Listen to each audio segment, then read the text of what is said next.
3 times. The last time he said, get the biggest amount you can. Shirley left. I was okay.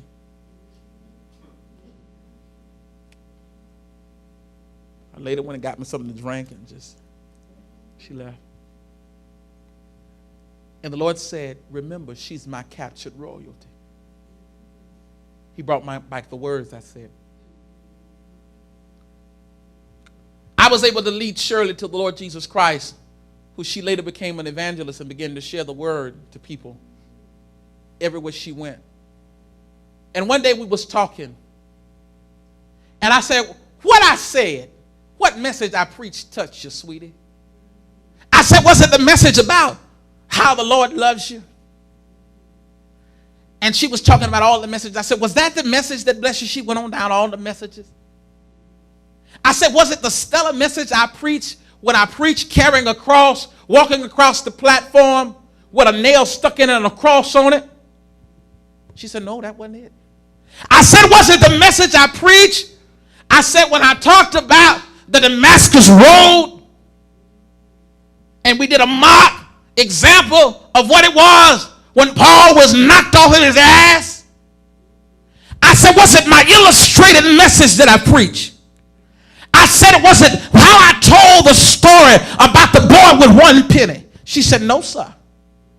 She said, what it was is that she said, I finally realized that I was royalty with God. I said, when did you realize it?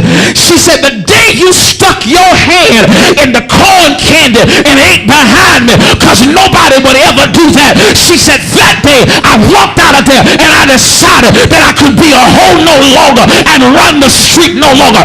I almost felt my clothes there. But the day we get a heart for souls more than you got for your pride, your ego, and your bigotry, I don't care if you got it together. That somebody don't have what you are. And guess what? Just because you ghetto don't mean that you still understand the hood. You can be ghetto and still be arrogant. Think you better than somebody else because you ain't sweeping under the street, because you ain't on without. You can be blessed and forget how good God has been to you. That's why I said you got so much to be thankful for.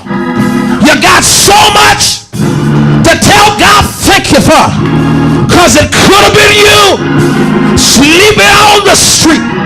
It could have been you with HIV. It could have been you messed up. But God, who's rich in mercy, but God is the God of a second chance. He's the God that make ways out of no way.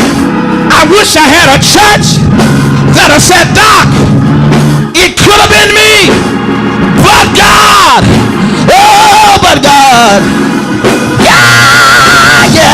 Yeah. Oh, Lord.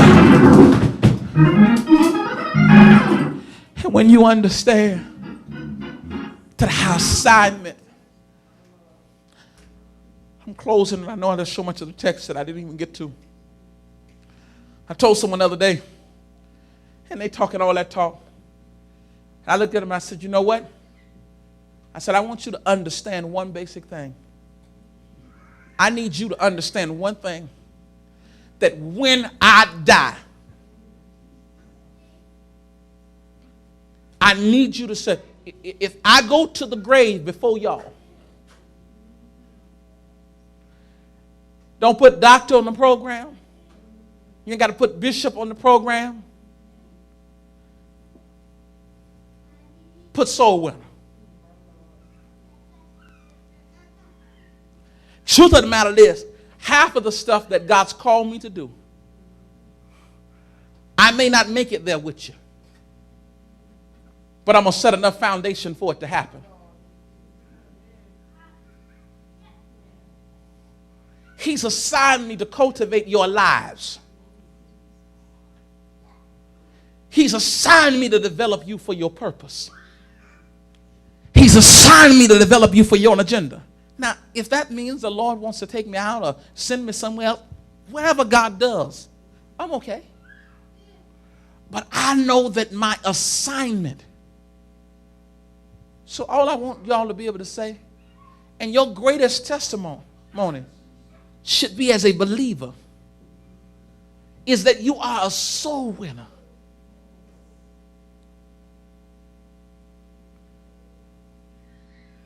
If we will ever become a great church, hear me clearly, it's when sinners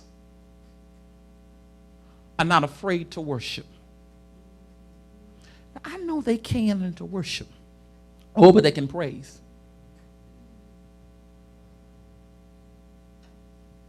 Hear me good. He talks about church arrogance. Talks about in the text.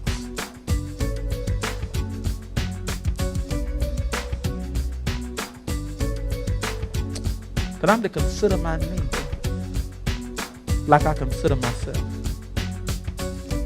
If I buy myself a biscuit, I ought to buy my neighbor a biscuit. If I go get something to eat and they hungry, as a Christian, I ought to consider my neighbor. You ask anyone that's ever been around me, and they'll tell you that if I eat, they're going to eat.